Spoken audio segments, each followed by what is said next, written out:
சுசீந்திரத்தில் பக்தர்களை நோக்கி தரக்குறைவான வார்த்தைகளை பேசிய அமைச்சர் சேகர் பாபு மன்னிப்பு கேட்காவிட்டால் இந்து மக்கள் கட்சி அறவழியில் போராட்டங்களை நடத்தும் என அக்கட்சியின் தலைவர் அர்ஜுன் சம்பத் தெரிவித்துள்ளார்.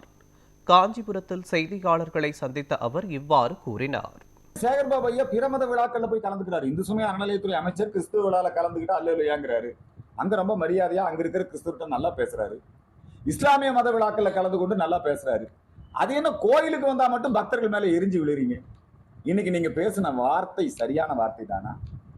மாண்புமிகு முதலமைச்சர் சேகர் பாபு அவர்களுக்கு அறிவுறுத்த வேண்டும். தரக்குறைவான வார்த்தைகளை பொது இடங்களிலே பேசக்கூடாது. இல்லை என்று சொன்னால் இந்து மக்கள் கட்சியின் சார்பிலே இது சம்பந்தமான எங்களுடைய ஜனநாயக அறப்போராட்டங்களை நடத்துவோம். இன்றைக்கு நம்முடைய சுசீந்திரத்திலே சேகர்பாபு அவர்கள் பேசிய பக்தர்களை நோக்கி பேசிய தரக்குறைவான வார்த்தைகளை வாபஸ் பெற வேண்டும், மன்னிப்பு கேட்க வேண்டும் என்கின்ற கோரிக்கையை இந்த நேரத்திலே முன்வைக்கின்றோம்.